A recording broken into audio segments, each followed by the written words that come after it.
પાટણ તાલુકાના સબોસણ ગામના વાલજીભાઈ મણીલાલ પ્રજાપતિ નામના જવાન કે જે બીએસએફમાં છેલ્લા 17 વર્ષથી ફરજ બજાવતા હતા અને હાલ પશ્ચિમ બંગાળની સીમાનગરની બોર્ડર પર તૈનાત હતા, પરંતુ તેમને ચાલુ ફરજ દરમિયાન લીવરની તકલીફ થતા તેઓને સેનાની હોસ્પિટલમાં સારવાર આપવામાં આવી હતી। ત્યારબાદ અન્ય હોસ્પિટલમાં ખસેડવામાં આવ્યા હતા, પરંતુ તેઓનું સારવાર દરમિયાન કરુણ મોત નીપજ્યું હતું, જેઓના પાર્થિવ દેહને અમદાવાદ સુધી બાયપ્લેન લાવવામાં આવ્યો હતો।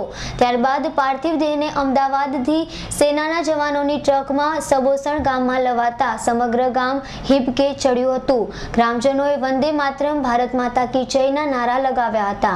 વાલજીભાઈનો પાર્થિવ દેહ ગામમાં લાવતા આજે ગામમાં ધંધા રોજગાર બંધ રાખવામાં આવ્યા હતા, તેમજ ગ્રામવાસીઓ ઉત્તરાયણ પર્વથી દૂર રહ્યા હતા। વાલજીભાઈના પાર્થિવ દેહને સંપૂર્ણ સેનાના માન સન્માન સાથે ભારતના તિરંગામાં લપેટીને ગાર્ડ ઓફ ઓનર આપવામાં આવ્યું હતું, તેમજ AK-47 રાઇફલમાંથી હવામાં ફાયર કરવામાં આવ્યા હતા, તો જવાને વગાડેલી બ્યુગલના સૂરથી સમગ્ર વાતાવરણ ગમગીન થઈ જવા પામ્યું હતું। ચેતન રામીનો રિપોર્ટ, પાટણ।